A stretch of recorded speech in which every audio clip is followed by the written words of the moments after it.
Genesis 2:17. If God knew that Adam and Eve were going to eat of the tree of good and evil, why did he create the tree? Why did God create the tree? Is that what you said? If he knew they were going to eat of it, why did he create it? That's a really good question. If he knew they would eat, why did he create it? That is a really good question. Well, Sophie, I'll give you the short answer, and then we'll do a long one. The short, and let's all look. Everybody have Genesis 2:17 there? Let's get there. Because actually, this is, in the visitor line this morning, someone came through the line, and I was meeting them. And I said, where do you normally go to church? And they said, we moved here. And they said the type of church they're from. And this is a very big doctrinal issue, but I'll read it. 2:17 says, but of the tree of the knowledge of good and evil you shall not eat, for in the day that you eat it you shall surely die. And so why would God, if he knew they would eat of it, why did he create it? Sophie, you're gone. Where did you go? There you are, right there. There are three answers to your question. And here they are. Basically,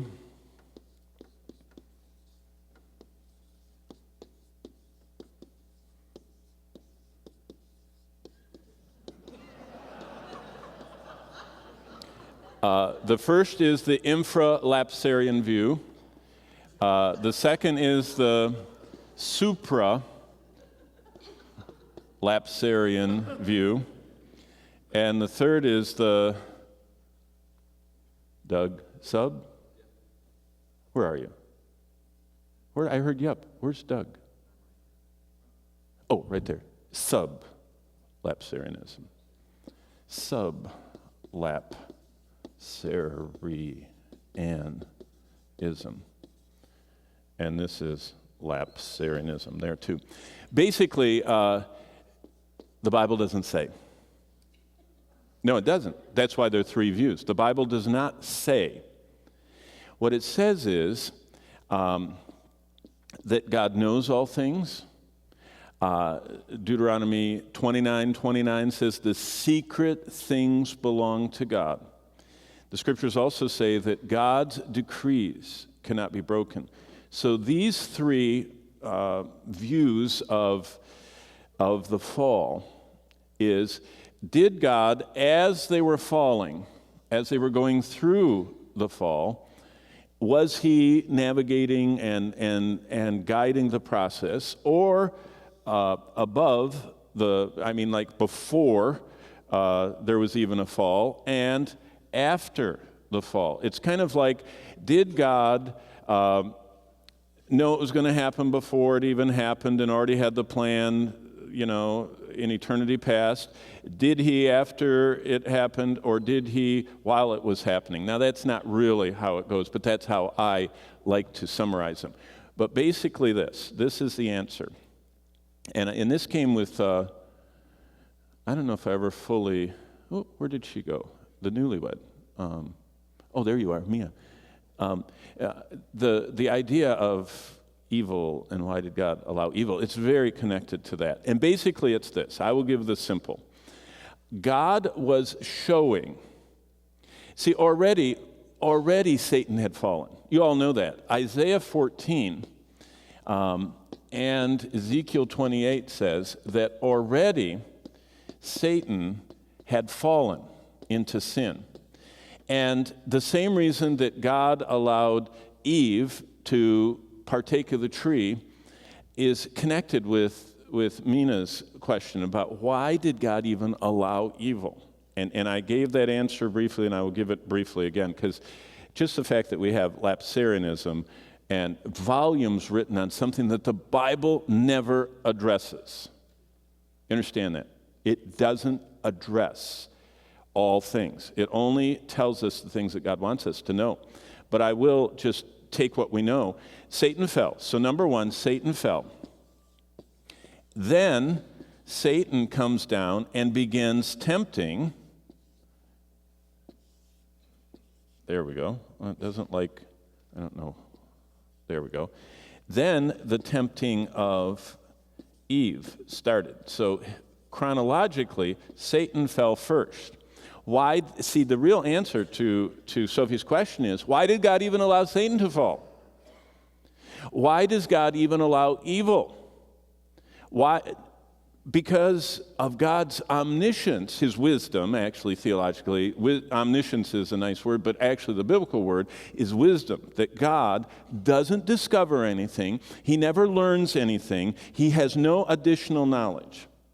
So does God know who's going to be saved? He knew that before anything was created, because before there was time, in eternity past, even though there isn't past, present, and future in eternity, but he has always known everything.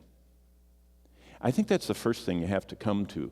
Either you have if you know anything in theological circles, the whole Greg Boyd, God doesn't know the future view, which is very weak and dangerous and unbiblical, or you have to come to the point that God knew all this was going to happen.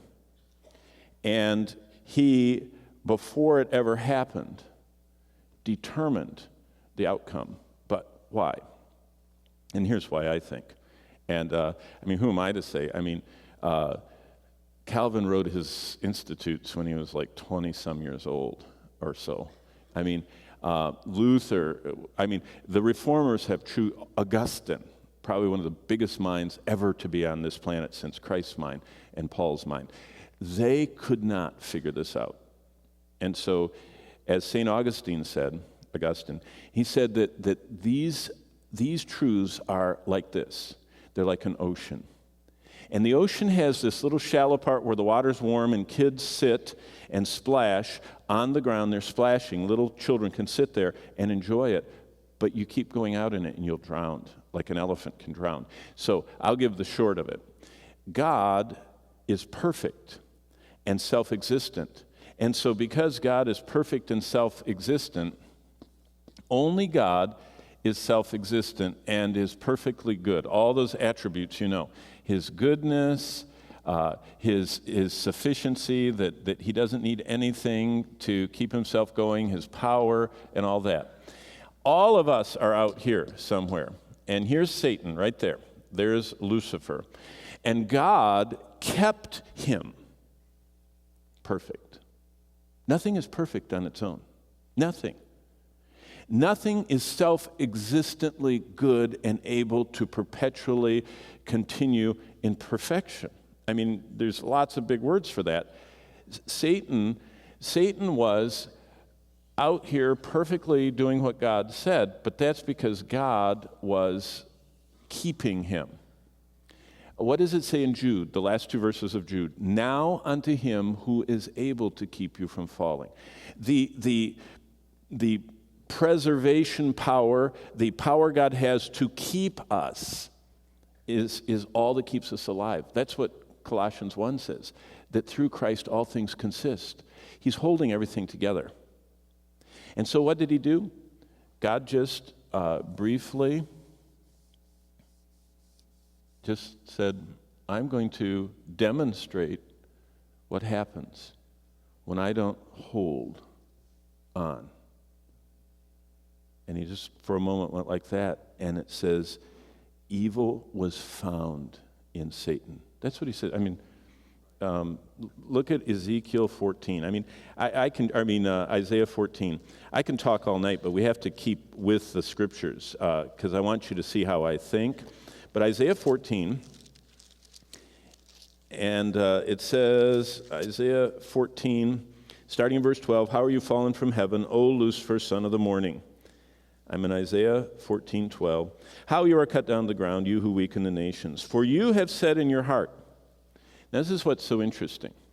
Actually, it appears biblically, if you merge, here's the throne of God right here. It's on this high mountain, and it's a throne. I'm not an artist. My father was an artist, but there's a throne, and God is, light streaming from him. And it appears that Lucifer was the covering cherub, that he had his wings like this.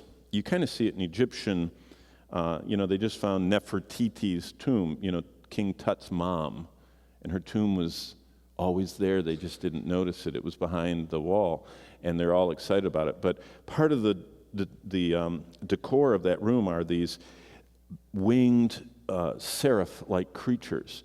And always the Pharaoh has those, when he's sitting on his throne, those winged cherubs are over him almost like a parasol. And they're like a reflective, when photographers have the flash, they have that parabolic, kind of umbrella thing. That's kind of what Lucifer was reflecting. God's glory was up and it was reflecting back. So that's how Ezekiel says that Lucifer was up here as the covering cherub.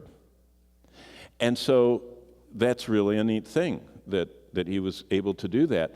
And so God, while he was holding him tight, Lucifer reflected back the glory. And so what it appears is that God, and again, that's the infra, supra, sub stuff. I mean, did he plan? Did he do it? How did he do it? When did he do it? But look what happens. You have said in your heart, verse 13, I will ascend into heaven. I will exalt my throne above the stars of God. I will also sit on the mount of the congregation on the farthest side of the north. I will ascend above the heights of the clouds. And then look at verse 14. This, for me, in all my readings of the Scripture, is one of the greatest evidences of inspiration. Look what it says in verse 14. I will be, what does your Bible say? I will be what? Like. You notice what he doesn't say? He doesn't say greater. That shows this is a true account. Because if we were writing it, all of the rebels say, I'm going to have a greater empire. I'm going to beat you. Lucifer knew there's nothing greater than God. God is greater than the sum of everything he has created. And even that is incomprehensible to us, but God is greater because he did not exhaust any power to create everything. He is so limitless, so omnipotent, we call it. So God let him for a moment without God holding him, see what happened? And he says, I decide that I. And that's why something very interesting here. His name before the fall was Lucifer. When he fell, he began sin. And what caused him to fall is pride. And in the English language, we have a beautiful correspondence there that the center of Lucifer and the center of pride and the center of sin is always I.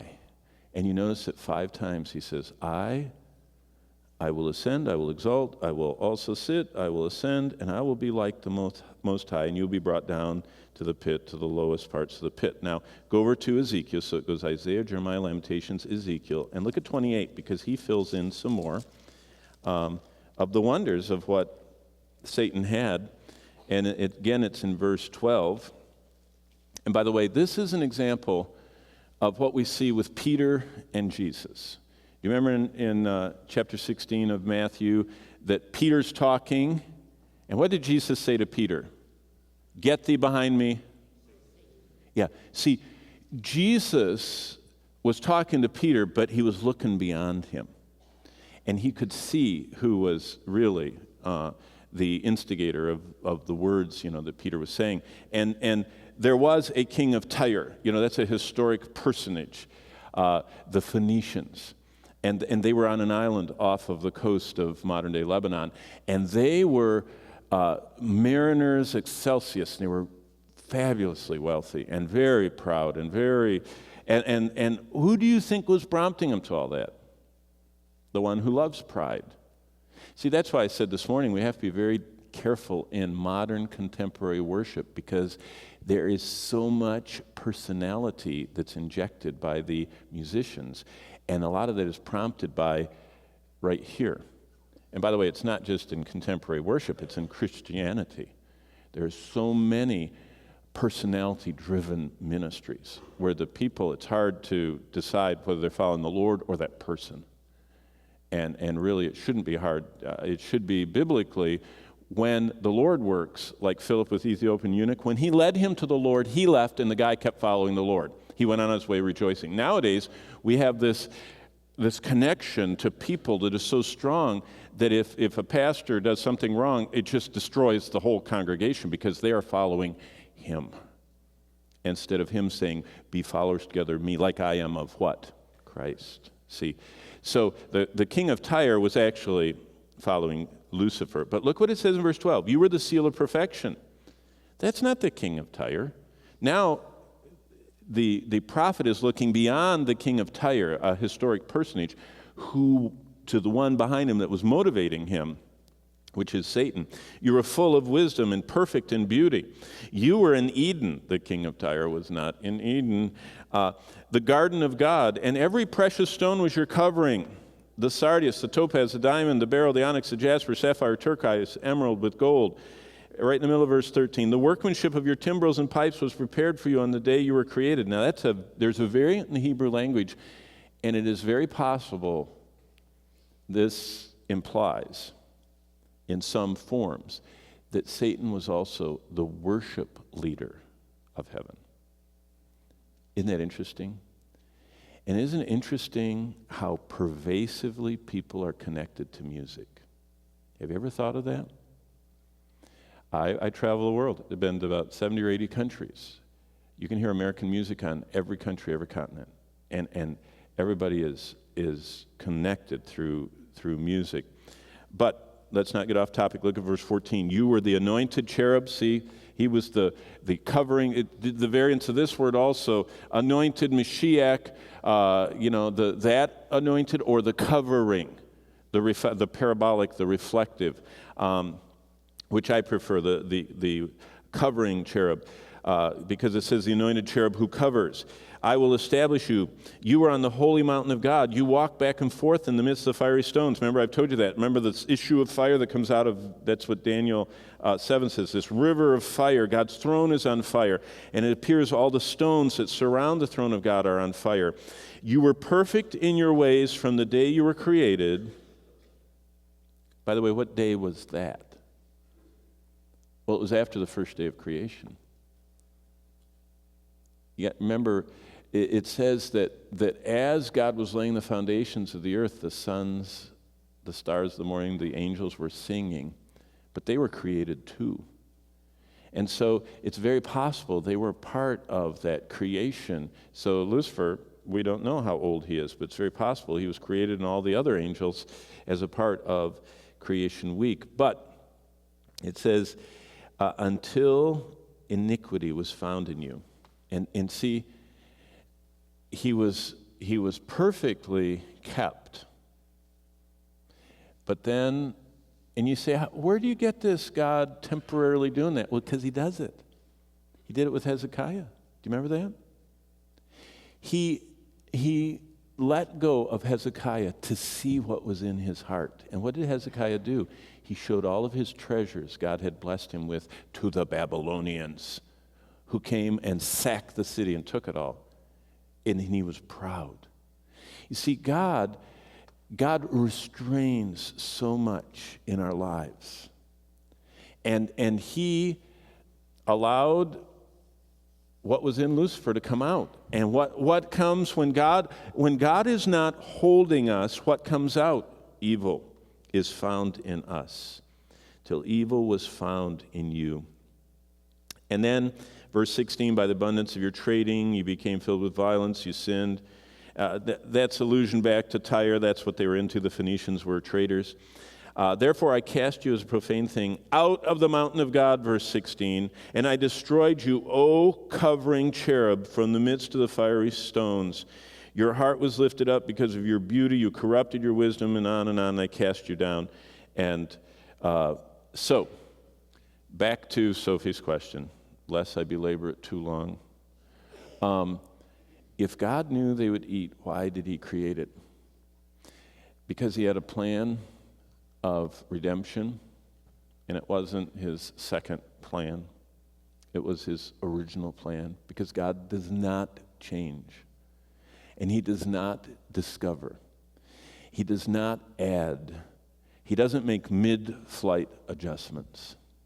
See, we have a great God, and that you're even sitting here this many minutes listening to this is an evidence even of the presence of God within us, even interested, because we love the truth. It says in 2 Thessalonians that lost people never receive the love of the truth. Now, what I'm glad Sophie didn't ask me is everything else to do with this. So that's all I'm going to say about this, Sophie. Is that enough for you? Thanks. That is so sweet, because I could bore you for a long time. Okay?